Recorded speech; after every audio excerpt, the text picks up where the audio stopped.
Okay పిల్లలు,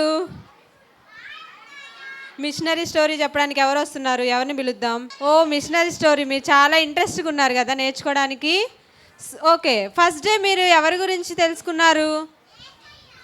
ఏ machinery story నేర్చుకున్నారు? First day చెప్పింది ఎవరు?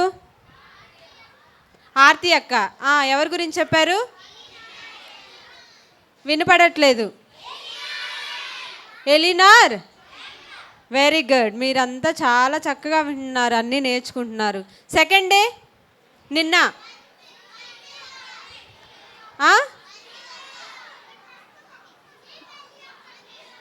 వినపడట్లేదు.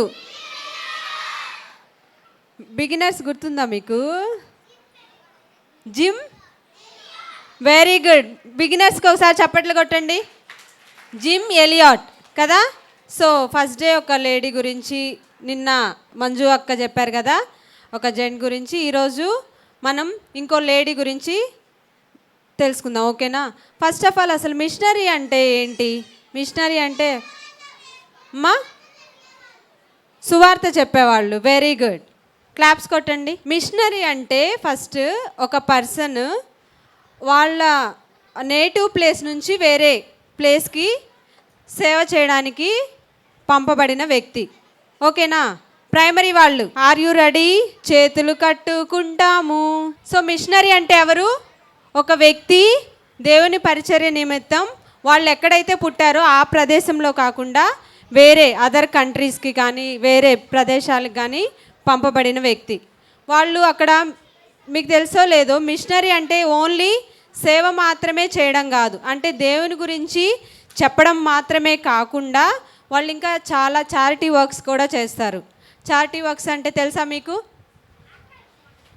ఎడ్యుకేషన్, అలాగే హెల్త్. ఇప్పుడు మనకి ఇంట్లో ఎవరికన్నా బాగాలేకపోతే చూడటానికే మనం అంతగా ఇంట్రెస్ట్ చూపించాం కదా, కానీ వాళ్ళు ఎలా ఉన్నా కూడా వాళ్ళ దగ్గరికి వెళ్ళి వాళ్ళని హెల్త్కి సంబంధించినవన్నీ కూడా వాళ్ళు చేస్తూ ఉంటారు. హెల్త్ పరంగా, ఎడ్యుకేషన్ పరంగా, అలాగే కమ్యూనిటీ డెవలప్మెంట్ కూడా. ఇవన్నీ కూడా మిషనరీలో భాగాలన్నమాట, ఓకేనా? చాలామంది అనుకుంటారు మిషనరీ అంటే ఓన్లీ గాస్పల్ చెప్పడం, అంటే సువార్త చెప్పడం మాత్రమే అనుకుంటారు. సో అది మిషనరీ కాదు. ఓన్లీ సువార్త చెప్పే పని అయితే క్రిస్టియానిటీ ఇంత డెవలప్ అవ్వదు. క్రిస్టియానిటీ మిషనరీ ద్వారా వీళ్ళు బాగలేని వాళ్ళకి సర్వ్ చేయడము, విద్య లేని వారికి విద్యను అందించడము, బట్టలు లేని వారికి బట్టలు ఇవ్వడము, ఇలా చాలా సోషల్ సర్వీసెస్ కూడా వాళ్ళు చేస్తూ వచ్చారు. సో ఈరోజు నేను చెప్పబోయే మిషనరీ ఎవరి గురించి అంటే ఒక లేడీ, ఆమె పేరు మేరీ స్లెస్సర్. ఏంటి? పిక్చర్స్ వచ్చాయి కదా, చూడండి. She is Mary Slessor. So ఈమె ఒక మిషనరీ వర్క్ చేశారనమాట.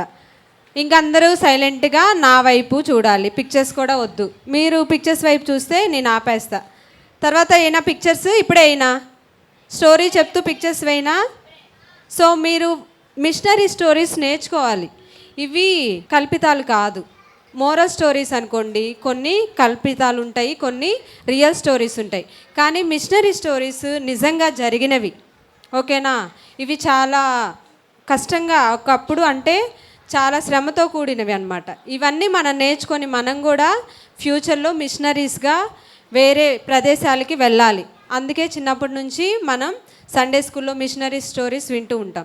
సో తిను కూడా, మేరీ స్లెస్సర్ కూడా, తను 11th ఇయర్ అప్పుడు, చిన్నప్పుడు తను కూడా మనలాగే సండే స్కూల్కి ఇలా వెళ్తూ ఉందన్నమాట, ఓకేనా? వీళ్ళ తండ్రి గారు ఉన్నారు. ఈయన చాలా అంటే త్రాగుబోతనమాట, తెలుసు కదా, డ్రింకర్ అనమాట, మంచి.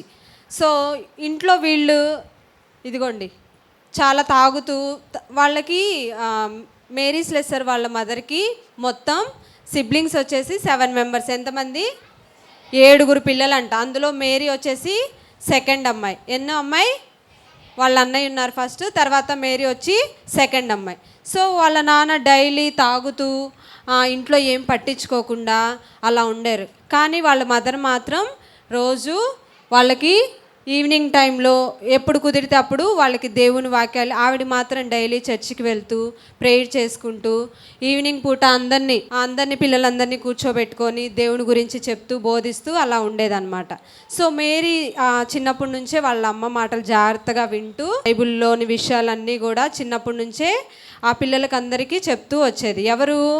మేరీ వాళ్ళ మదర్ గారు. మేరీ ఎన్నో సంతానం? సెకండ్ సిబ్లింగ్ అనమాట. ఓకే, ఇలా నేర్చుకుంటూ ఉంటే వాళ్ళ నానేమో పట్టించుకోకుండా ఉండేవాళ్ళు. అదే టైంలో తను వర్క్కి కూడా వెళ్ళేది, ఫ్యాక్టరీలో వర్క్ చేయడానికి వెళ్ళేది. మిల్లులు అలాంటివి ఉంటాయి కదా, వాటిల్లోకి వర్క్కి వెళ్తూ కూడా తను అక్కడ కూడా కొంచెం వాక్యాలు చదువుకుంటూ టైం ఉన్నప్పుడల్లా తనంట మార్నింగ్ 9కి వెళ్తే ఈవినింగ్ మళ్ళీ 9కి వచ్చేదంట. అంటే 12 అవర్స్ వర్క్ సర్వెంట్ లాగా మిల్లుల్లో వాటిల్లో 12 అవర్స్ వర్క్ చేసేదంట. సో ఇవి క్వశ్చన్స్ అన్నీ నేను అడుగుతాను, ఓకేనా? గిఫ్ట్లు ఉంటాయి, సర్ప్రైజ్ గిఫ్ట్లు. ఓకే, సో 12 అవర్స్ వర్క్ చేస్తూ ఖాళీ దొరికినప్పుడల్లా దేవుని వాక్యాన్ని చదువుకుంటూ సండే వస్తే మాత్రం వాళ్ళమ్మ వాళ్ళ పిల్లలందరినీ తీసుకొని, ఎంతమంది పిల్లలు? అందరినీ తీసుకొని సండే స్కూల్కి పిల్లల్ని పంపించేసి మనలాగే అనమాట వాళ్ళ మదరు చర్చిలో ఉంటూ వాక్యాన్ని వింటూ ఉండేవారనమాట. మేరీకి చాలా ఇంట్రెస్ట్ ఆ టైంలో. ఇలాగే మన టీచర్స్ మనకి చెప్పినట్టుగానే ఆ మిషనరీ స్టోరీస్, మోరల్ స్టోరీస్, కంఠస్థ వాక్యాలు ఇవన్నీ చెప్తుంటే మేరీ అక్క కూడా ఒకరి గురించి వినింది. ఆయన ఎవరంటే డేవిడ్ లివింగ్స్టన్ గారు. ఎవరు? David Livingstone. ఆయన కూడా మిషనరీ అనమాట. సో ఆయన గురించి వినడం, ఆయన పరిచర్యకి ఇలా వెళ్ళాడు అని సండే స్కూల్ అక్క వాళ్ళు వీళ్ళంతా చెప్తుంటే విని తను బాగా ఇన్స్పైర్ అయిందనమాట. ఓహో, నేను కూడా ఇలా చేయాలి, ఎక్కడైతే సువార్త అందని ప్రదేశాలు ఉన్నాయో అలాంటి ప్రదేశాలకి నేను కూడా వెళ్ళాలి, దేవుని పరిచర్య చేయాలి అని. ఆయన కూడా ఒక మిషనరీ వ్యక్తే. ఆయన కూడా సువార్త నిమిత్తం ఆఫ్రికా దేశానికి పంపబడిన వ్యక్తి అనమాట. సో ఆయన విషయాలు గురించి చెప్తున్నప్పుడు సండే స్కూల్ టీచర్స్, వాలంటీర్స్ చెప్తున్నప్పుడు విని తను కూడా ఇన్స్పైర్ అయింది. తనతో పాటు వాళ్ళ పెద్ద అన్నయ్య, ఫస్ట్ అన్నయ్య, తర్వాత ఎవరు? Mary Slessor. సో వీళ్ళిద్దరు బాగా ఇన్స్పైర్ అయ్యి వీళ్ళిద్దరూ ఎదుగుతున్న కొద్దీ వీళ్ళ మనసులో ఏమనుకునే వాళ్ళంటే వీళ్ళు చర్చించుకొని మనం కూడా ఏదో ఒక ప్రదేశానికి మిషనరీగా వెళ్దాం అన్నయ్య, వెళ్దాం చెల్లి అని డిస్కస్ చేసుకునేవాళ్ళు. ఎవరు? మేరీ స్లెసర్ అండ్ వాళ్ళ ఎల్డర్ బ్రదర్ అనమాట. ఓకేనా? వెళ్దాం అనుకున్నప్పుడు సడన్గా వాళ్ళ అన్నయ్యకి హెల్త్ ప్రాబ్లం వచ్చింది అనమాట. నిమోనియా అనే డిసీజ్ వస్తుంది. దానివల్ల వాళ్ళ అన్నయ్య చనిపోతారు. చిన్నప్పుడే వాళ్ళ అన్నయ్య చనిపోతారు.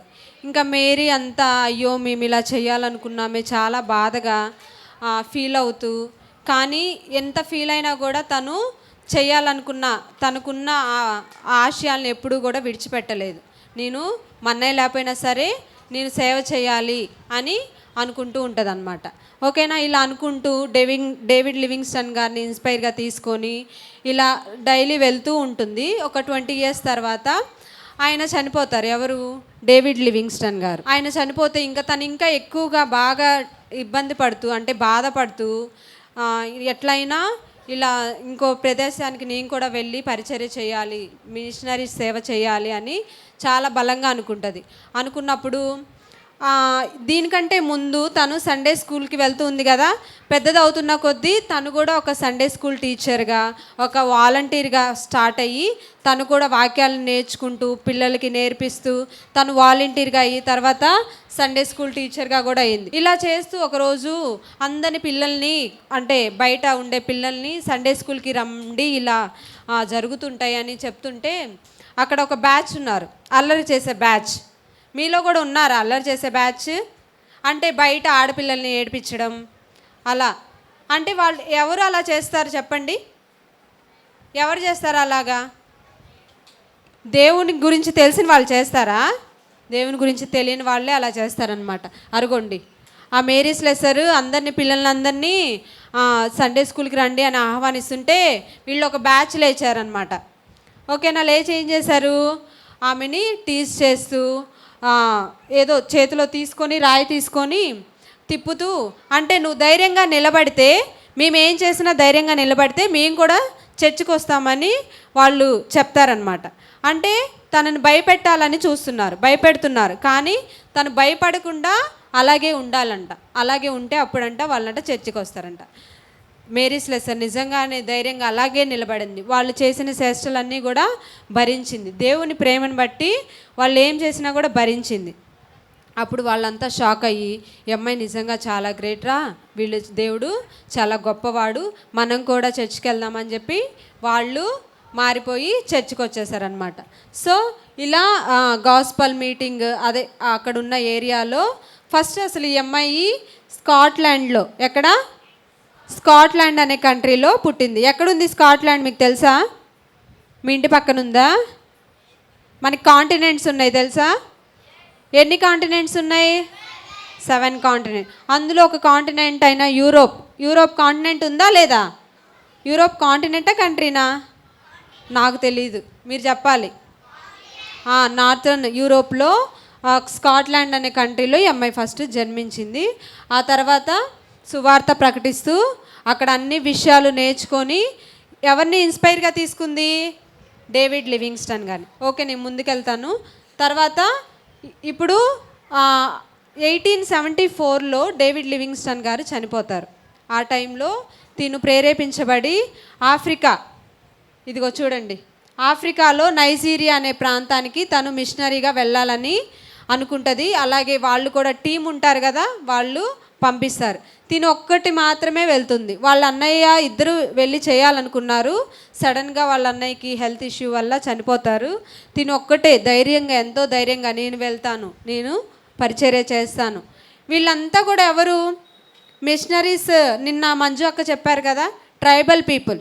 అంటే వాళ్ళకి నాగరికత తెలియదన్నమాట. అంటే ఈ సిటీలో టౌన్స్లో ఉన్నట్టు ఉండవు, వాళ్ళకి సరైన ఫెసిలిటీస్ ఉండవు, షాప్స్ ఉండవు, మార్కెట్ ప్లేసెస్ ఉండవు, ఏమీ ఉండవు, కరెంట్ ఉండదు. ఓకేనా? వాళ్ళు అడవిలో దొరికినవి తినేసి, వాళ్ళకి మనుషులు కనపడ్డా కూడా తినేస్తారు వాళ్ళు. అంటే నరభక్ష మాంసాన్ని తినేస్తారనమాట అట్లాంటి వాళ్ళు. అలాంటి ప్రదేశానికి తను వెళ్ళిందనమాట. చూడండి, అరుగో వాళ్ళు జంతువులతో పాటు ఇంకా వీళ్ళు ఆ ప్రదేశంలో ఉన్న వాళ్ళు ఎలాంటి వాళ్ళు అంటే మూఢనమ్మకాలు ఎక్కువగా నమ్ముతారంట. అంటే మనుషుల్ని, ఒకవేళ భర్త చనిపోయాడు అనుకోండి, భార్యను కూడా చంపేస్తారనమాట. ఇంకా ఆ భార్య బతకడానికి లేదు. అలాగే ఇద్దరు కవల పిల్లలు ఎవరైనా పుట్టారనుకోండి, ట్విన్స్ అంటాం కదా, ట్విన్స్ పుడితే మీరు హ్యాపీగా ఫీల్ అవుతామా? ఫీల్ అవ్వమా? ఒకేసారి ఇద్దరు బార్న్ అయ్యారనుకోండి ఫీల్ అవుతారు కదా. కానీ వీళ్ళు దాన్ని అది ఒక మూఢనమ్మకంగా ఏదో చెడు జరిగింది అని చెప్పేసి ఆ పుట్టిన పిల్లల్ని, వాళ్ళ తల్లిని కూడా చంపేస్తారనమాట. అంత క్రూరంగా ఉండే ఆ ట్రైబల్ పీపుల్ అనమాట వీళ్ళు. సో అలాంటి ప్రదేశానికి వెళ్ళి తను వాళ్ళ భాష నేర్చుకొని వాళ్ళకి చిన్నగా వాళ్ళకి హెల్ప్ చేస్తూ వాళ్ళ యొక్క డ్రెస్ సెన్స్ అవన్నీ మారుస్తూ వాళ్ళల్లో కలిసిపోయి చాలా ప్రేమని, దేవుని ప్రేమను పంచుతూ వాళ్ళందరి మధ్య తను పరిచర్య స్టార్ట్ చేసింది. అదిగోండి, ఫస్ట్ చిన్నపిల్లల్ని అట్రాక్ట్ చేసిందనమాట. వాళ్ళకి యేసయ్య గురించి చెప్పడం. ఓకేనా? వాళ్ళకి బట్టలు ఇచ్చి, మంచి బట్టలు, వాళ్ళకి బట్టలు కూడా సరిగ్గా ఉండవు కదా నిన్న పిక్చర్లో చూపించినట్టు. సో వాళ్ళకి ఏమి షాపింగ్ మాల్స్ ఏముండవు ఇప్పుడు మనకున్నట్టు కదా. ఇటు వెళ్తే ఎన్ని షాపింగ్ మాల్స్ ఉన్నాయో, రకరకాల బట్టలు. కానీ వాళ్ళకి ఏం లేకపోయినా తను తీసుకెళ్ళి వాళ్ళకి మంచి బట్టలు ఇచ్చి వాళ్ళని దేవుని సన్నిధికి నడిపించి తను మాటలు చెప్తూ ఉండేది. అంటే చర్చ్ కాదు, తను ఉండే ప్లేస్లో అన్నమాట. ఓకేనా? టెంట్స్ లాగా వేసుకుంటారు కదా, నడిపిస్తూ ఉండేది. సడన్గా ఒకరోజు తనకి మలేరియా వచ్చింది. అప్పుడు మళ్ళీ తిరిగి స్కాట్లాండ్ వచ్చింది. ఫస్ట్ పరిచర్యకి ఎక్కడికి పంపబడింది తను? నైజీరియా. అది ఎక్కడుంది? ఆఫ్రికా కాంటినెంట్లో. అంటే ఒక వేరే యూరోప్ కాంటినెంట్ నుంచి ఎక్కడికి వెళ్ళింది? ఆఫ్రికా. అంటే పక్క పక్కనే ఉంటాయి కానీ కాంటినెంట్ అంటే చాలా దూరమే కదా. సో ఆఫ్రికాలో ఉన్న నైజీరియా. సో మళ్ళీ కొన్ని రోజుల తర్వాత, కొన్ని నెలల తర్వాత మళ్ళీ నైజీరియా వచ్చి, నైజీరియాలోని ఇంకో కొత్త ప్రదేశానికి వెళ్ళి అక్కడ అందరినీ మారుస్తూ, ఒక్కొక్క తెగల వారు ఉంటారు, తెగలు ఉంటాయి కదా, గ్రూప్స్, ట్రైబల్ పీపుల్, వాళ్ళని మారుస్తూ అలా తను పరిచర్య చేస్తూ, ఇదిగో వీళ్ళు ఇంకో కొత్త జాతి అనమాట. ఇందాక ఒక ట్రైబల్, వీళ్ళు వేరే, అదే నైజీరియా ప్రాంతంలో ఉన్న వేరే ట్రైబల్ పీపుల్. ఫస్ట్ అందరూ రిజెక్ట్ చేస్తారు, కానీ తన మాటలు, తను వారందరి పట్ల చూపే ప్రేమను బట్టి వారు తనని ఆహ్వానిస్తారనమాట. సో ఇలా చెప్పడము, ప్రతిరోజు వాళ్ళకి వాక్యాలు చెప్పడము, వారికి సర్వీస్ చేయడము, బాగలేని వాళ్ళకి సర్వీస్ చేయడం, ఇలా చేస్తూ ఉండేదన్నమాట. మనం ఇవన్నీ నేర్చుకోవాలి. చెప్పాను కదా, ఇవి నేర్చుకోవడం వల్ల ఫ్యూచర్లో దేవుడు మన పట్ల ఏం ప్రణాళిక, మనం కూడా ఒక మిషనరీస్గా వేరే ప్రాంతానికి వెళ్ళాలి. ఓకేనా? సో మీ అందరిలో రేపు చాలామంది మిషనరీస్ అవుతారు. సో ప్రభువా అప్పుడు ప్రేయర్ చేసిందనమాట మేరీస్లెస్, వీళ్ళు ఇంత క్రూరంగా ఉన్నారు, వీళ్ళని మార్చండి ప్రభా, వీరు మనుషుల్ని చంపేసి తింటున్నారు అని చెప్పి చాలా ప్రేయర్ చేసుకునేదన్నమాట. అదే టైంలో ఒక బేబీ కనిపిస్తుందా అమ్మాయి, ఆ ప్రదేశంలో ఉన్న ఆ పాప పేరు జెన్నీ. ఏం పేరు? తనని దత్తత తీసుకొని తను పెంచుకుంటూ ఉందన్నమాట. అక్కడ ఉన్న ట్రైబల్ పీపుల్లో ఒక అమ్మాయిని బాగా దగ్గరికి తీసి బాగా పెంచుకుంటూ ఉండేదన్నమాట. సో ఇలా స్కాట్లాండ్ కొన్ని సంవత్సరాలు నైజీరియాలో ఉంటూ మళ్ళీ స్కాట్లాండ్ వెళ్తూ మళ్ళీ తనకి కావాల్సినవన్నీ తీసుకుంటూ మళ్ళీ నైజీరియాకు వస్తూ ఇలా పరిచర్య చేస్తూ ఉందన్నమాట. సో తనకి 66 అలా వచ్చేంత వరకు కూడా తను ఆఫ్రికా ఖండంలో అనేక తెగల వారిని, అనేక మందిని దేవునిలోకి నడిపించిందనమాట. సో వాళ్ళ ఇంట్లో వాళ్ళు, వాళ్ళ ఏరియాలో ఉన్న వాళ్ళు చెప్పారనమాట, నువ్వు వెళ్ళొద్దు, ఇంకో ప్లేస్కి వెళ్తాను నేను అంటే, ఒక గ్రూపు రక్షించబడిన తర్వాత అక్కడే ఉండి పరిచర్య చేయకుండా ఇంకో గ్రూప్ దగ్గరికి, అంటే తెలియని వాళ్ళకి, కొత్త ప్రదేశాలకి అలా వెళ్తూ పరిచర్య చేస్తున్నప్పుడు చాలామంది అడ్డుకున్నారనమాట. కానీ తను ఎవరి మాట వినలేదు. నేను దేవుని పరిచర్య చేయాలి, ఉన్న టైంలో అనేక మందిని దేవుని దగ్గరికి నడిపించాలి, దేవుని ప్రేమను అందరికీ తెలియజేయాలని చెప్పేసి తను వెళ్ళిపోయిందనమాట. సో అక్కడ ఇంకా కొత్త పీపుల్ని, కొత్త వాళ్ళని, అంటే అట్లా ఉంటారనమాట, అట్లాంటి వాళ్ళని దేవునిలోకి నడిపించింది. ఓకే. సో చూడండి, వాళ్ళంతా కూడా ఫస్ట్లో ఇందాక ఎలా ఉన్నారు, కొంచెం బట్టలు సరిగ్గా లేవు కదా, ఇప్పుడు వాళ్ళంతా మేరీ చెప్పినట్లుగా మంచిగా డ్రెస్ సెన్స్ వేసుకొని మేరీ పరిచర్య చేస్తున్నట్టు వాళ్ళు కూడా పరిచర్య చేయడం నేర్చుకున్నారు. ఓకేనా? సో ఆ తెగలో నుంచి అనేకులు మళ్ళీ మిషనరీస్ తయారయ్యారు. అనేకులు అదే ప్రాంతంలో చర్చెస్ ఎస్టాబ్లిష్ చేశారనమాట.